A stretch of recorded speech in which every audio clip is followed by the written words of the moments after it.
To introduce Richard Tash, I would like to bring up his brother-in-law, Chuck Lowy. Just to kind of review some of Rich's accomplishments. He was a two-sport Notre Dame guy, baseball and football, 3-year starter in both sports. He set a record for kickoff and punt returns, 68, 69 honorable mention for football. In baseball, he led the team in hitting his junior and senior year, all conference junior and senior year also, and Tribune all-area team 68, 69, and 70. My years at Notre Dame were filled with special memories in the field, in baseball and football, and I had great teammates and coaches. And we were supported by a student body that was second to none. I was fortunate to be part of teams that accomplished a lot of amazing things. Our freshman basketball team was undefeated. Baseball teams won conference. Football team was, we won conference. And our senior year, we were unofficial state champs. They were amazing experience. They taught me life lessons of discipline, work ethic, competitiveness, and teamwork. I'm here to talk about Matt Baruffi. Matt's a Notre Dame alumni, class of 1976. He was a starting goaltender for the 1976 Illinois AAA high school hockey state champion Notre Dame Dons. He was a 4-year varsity letterman in hockey. He was all conference as a sophomore, junior, and senior. He was named MVP of the Chicago Metro League in 1975, and he was a high school All-American in 1976. He attended the University of Wisconsin at Madison for 2.5 years, playing NCAA Division I hockey under the legendary coach Badger Bob Johnson. He transferred to finish his collegiate hockey career at Loyola University here in Chicago, and earned his undergraduate degree in business. You can't help but be a better person after you've met Matt Baruffi. In my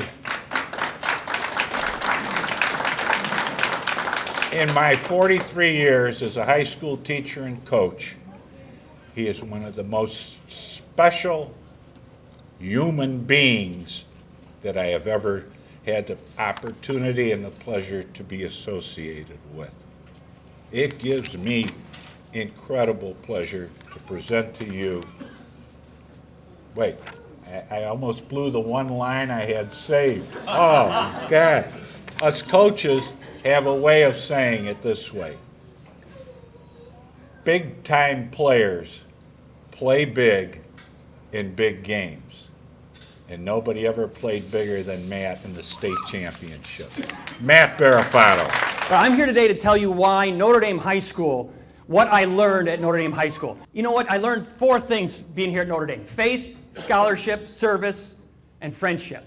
You know what? It was the friendship that we formed here in Notre Dame High School that really made all the difference. And you know what? We had an unforgettable season in 1975-76 because of that friendship.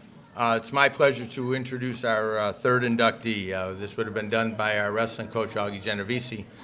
But we have 4 wrestlers who went downstate for the individual championships this week. He told me a little bit about Kevin, and this is what he said. This is one tough customer, quick, no retreat, always forcing the issue, always on the attack.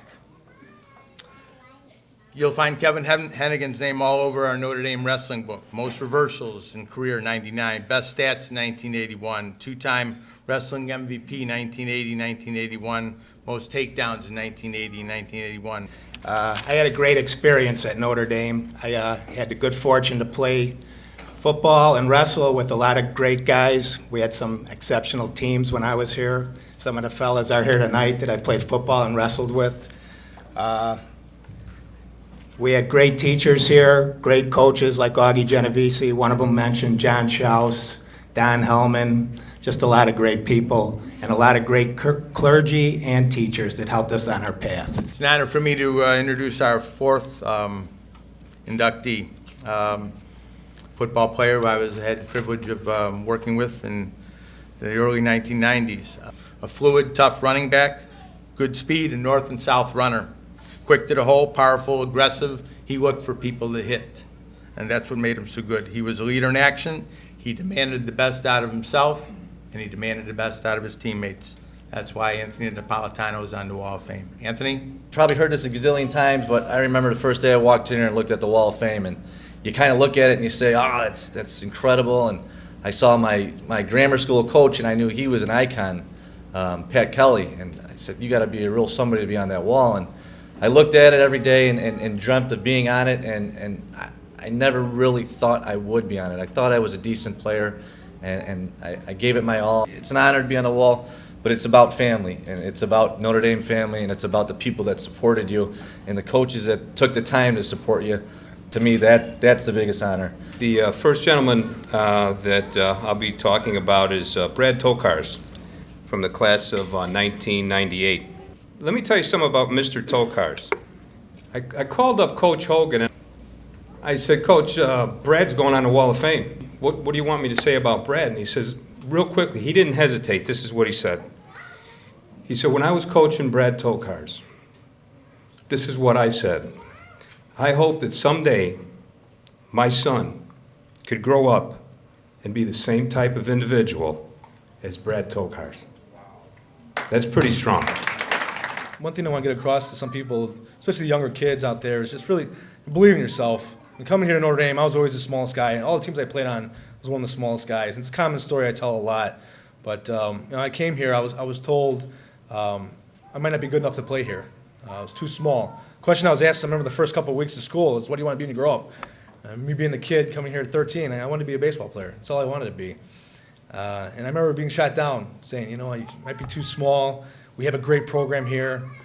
Maybe you should consider doing something else and get more serious about schoolwork. I'll never forget coming home, telling my father, and he used to, whenever I had problems with life, I talked to him, he would always bring up baseball analogies and everything related back to baseball. And one thing he had mentioned was, like you're going up to the plate. And if you think you're really going to strike out, don't even walk up there because you struck out already. And he would tell me, just go back and keep trying your best because, yeah, you're small, but you have a big heart. Keep playing. The next gentleman that I'd like to introduce, Mike Jakubowski. I called up another coach that coached with myself and a few others and had Mike. Dave Geevey. Dave, if you'd stand up, give Dave a round of applause coming in. I also asked Dave, I said, if you could sum it up for me, what could you say about Mike? This is what he had to say. He's the type of player that every coach dreams of having, but only comes around maybe once or twice in your coaching career. His dedication for trading off the field was unmatched by anybody.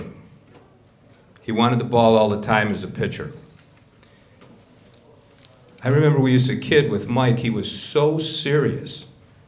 Sometimes during a game, we'd have to look down at the end of the bench to see if he was still breathing.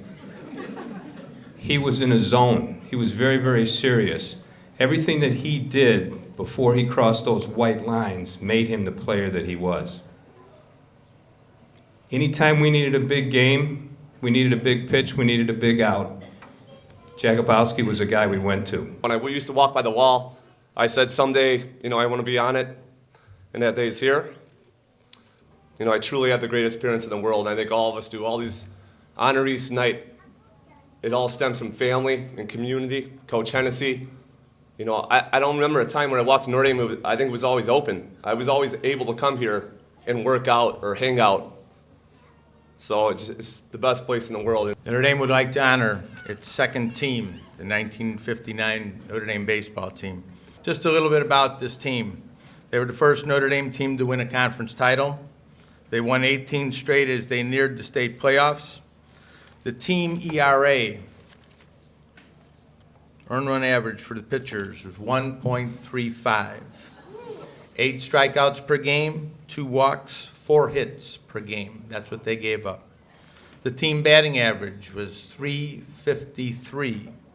15 of the 21 guys in the team batted over 300. Chuck Keenly, a group great ball players back here.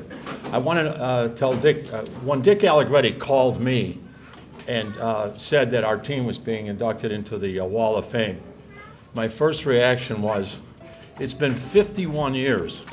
I think I know a little bit what maybe purgatory is like now. This school taught me more about living and being a human being than I learned in the 50 years afterward.